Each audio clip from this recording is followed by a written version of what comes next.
चलिए आज चलते हैं समय में करीब 2300 साल पीछे, एक ऐसी लड़ाई को देखने जिसने सच में इतिहास का रुख ही मोड़ दिया था। ये कहानी सिर्फ दो सेनाओं की नहीं है। नहीं, ये कहानी है दो जबरदस्त ताकतों और उनके सपनों के टकराने की। तो सोचने वाली बात तो ये है कि आखिर एक हारा हुआ राजा दुनिया के सबसे महान विजेता का रास्ता कैसे रोक सकता है ना अजीब। चलिए इसी अविश्वसनीय कहानी के पीछे की हकीकत को समझते हैं। तो बात है 326 ईसा पूर्व की। जगह थी हाइडेस्पीस नदी का किनारा, जिसे आज हम सब झेलम नदी के नाम से जानते हैं। आमने सामने थे मैसेडोनिया के सिकंदर महान और भारत के राजा पोरस। और यकीन मानिए, ये सिर्फ एक जंग नहीं थी, ये पूरब और पश्चिम का पहला बड़ा आमना सामना था। एक ऐसा पल जिसने दोनों सभ्यताओं पर अपनी छाप छोड़ दी। तो चलिए कहानी के किरदारों से मिलते हैं। एक तरफ था वो विजेता जिसे कोई रोक नहीं पाया था, और दूसरी तरफ था अपनी धरती का वो रक्षक जो झुकने को तैयार नहीं था। इनकी टक्कर तो होनी ही थी। देखिए, सिकंदर का सपना था पूरी दुनिया को जीतना। फारस को रौंदने के बाद उसकी नज़र भारत पर थी। वो अपने साम्राज्य को दुनिया के आखिरी कोने तक ले जाना चाहता था।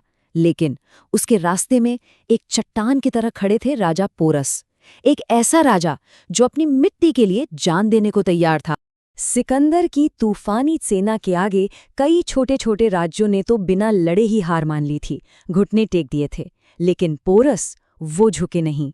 उनका ये इनकार सिर्फ एक ना नहीं थी, ये एक ऐलान था कि हिंदुस्तान को जीतना इतना आसान नहीं होगा। सिकंदर ने बड़े बड़े साम्राज्य और सेनाओं को हराया था, पर अब उसका सामना एक ऐसे दुश्मन से था जिस पर तलवारें काम नहीं करती, और वो दुश्मन थी भारत की प्रकृति, और साथ ही एक ऐसा खौफ जो उसके सबसे दिलेर सिपाहियों के दिल में भी घर कर गया था। जरा सोचिए उस मंजर को। आसमान से मूसलाधार बारिश, नीचे उफनती गरजती हुई नदी, और नदी के उस पार दुश्मन तैयार खड़ा है, और उसके पास है एक ऐसा हथियार जिसके बारे में सिकंदर के सैनिकों ने कभी सोचा तक नहीं था। ये सिर्फ जानवर नहीं थे, ये तो चलते फिरते किले थे, युद्ध के मैदान में गरजते हुए पहाड़ जैसे। सिकंदर के सैनिकों ने इंसानों से लड़ना सीखा था, इन जैसे दैत्यों से नहीं। खौफ का दिल में बैठना तो लाजमी था। तो मामला कुछ ऐसा था। एक तरफ दुनिया की सबसे तजुर्बेकार फौजी ताकत, पर हाँ थकी हुई और अपने घर से हजारों मील दूर, और दूसरी तरफ एक ऐसी सेना जो अपनी मिट्टी के लिए, अपने लोगों के लिए लड़ रही थी, और उनके पास थी हाथियों की एक जीती जागती दीवार। कहते हैं ना, जब हालात सबसे मुश्किल हों तभी असली जीनियस सामने आता है।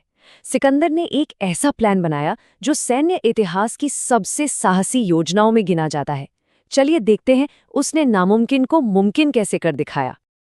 पहला कदम, धोखा। उसने पोरस को ये यकीन दिला दिया कि वो बस सही मौके का इंतजार कर रहा है। दूसरा कदम, खामोशी। रात के अंधेरे में उसकी फौज का एक हिस्सा चुपके से नदी के बहाव की तरफ निकल गया। तीसरा, तूफान का फायदा उठाना। उसने गरज और बारिश को अपना साथी बनाया और उसी की आड़ में नदी पार कर ली। और चौथा और सबसे अहम कदम, सरप्राइज अटैक। उसने उस जगह से हमला बोला जहां से पोरस सोच भी नहीं सकता था। ये एक मास्टर स्ट्रोक था वाकई। जब तक पोरस को समझ आता कि हो क्या रहा है, खेल पलट चुका था। सिकंदर ने लड़ाई की जगह और वक्त दोनों तय कर दिए थे। अब पोरस को उसकी बिछाई बिसात पर ही खेलना था। और फिर वो घड़ी आ ही गई। जंग शुरू हुई। ये सिर्फ तलवारों का शोर नहीं था, ये दो साम्राज्यों, दो अलग अलग दुनियाओं का टकराव था। जैसे ही जंग का ऐलान हुआ, जमीन कांपने लगी। पोरस के हाथी एक सैलाब की तरह मैसेडोनियन सेना पर टूट पड़े, सैनिकों को रौंदते हुए, उनकी कतारों को तहस नहस करते हुए।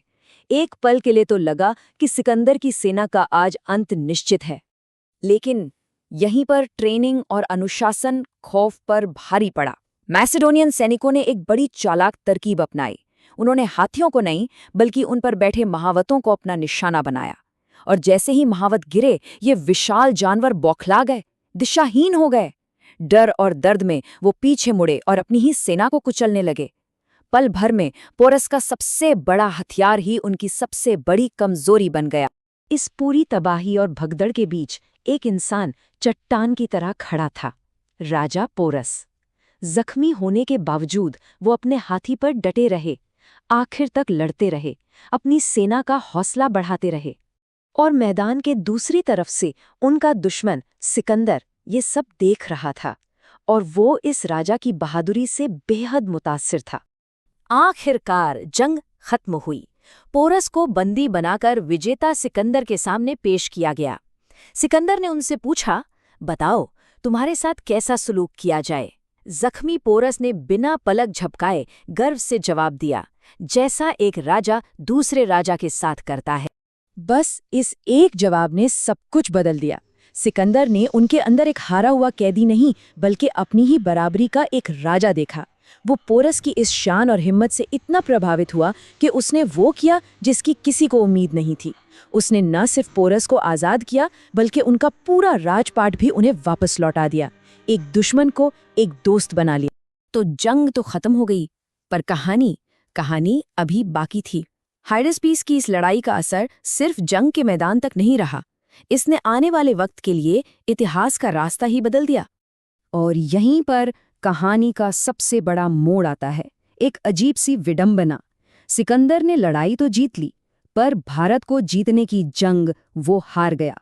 पोरस ने अपना राज्य हारा, पर एक विश्व विजेता को रोक दिया। पोरस की सेना की हिम्मत और भारत की विशालता को देखकर सिकंदर के थके हुए सैनिक इतने डर गए कि उन्होंने आगे बढ़ने से साफ इनकार कर दिया। नतीजा, सिकंदर जिसने अपनी जिंदगी में कभी कोई जंग नहीं हारी थी, उसे वापस लौटना पड़ा। भारत ही उसकी विजय यात्रा का आखिरी पड़ाव बना। और देखिए, आज दोनों ही इतिहास में अमर हैं। सिकंदर को दुनिया उस विजेता के तौर पर याद रखती है जिसने दुनिया को झुकाया, और पोरस को उस महान रक्षक के तौर पर जो कभी झुका नहीं। एक ने जमीन जीती तो दूसरे ने सम्मान। तो आखिर में हाइडेस्पीस की लड़ाई आखिर थी क्या? ये बेहतरीन सैन्य रणनीति की कहानी थी, ये दो संस्कृतियों के मिलन की कहानी थी, लेकिन शायद सबसे बढ़कर ये सम्मान की कहानी थी। जंग के मैदान में भी अपने दुश्मन के अंदर इंसानियत को देखने की कहानी। और ये कहानी हमें एक बहुत बड़े सवाल के साथ छोड़ जाती है कि असली जीत आखिर होती क्या है? जमीन जीत लेना या फिर इज्जत और सम्मान कमाना? इस कहानी को देखें तो जवाब शायद उतना सीधा नहीं है जितना लगता है।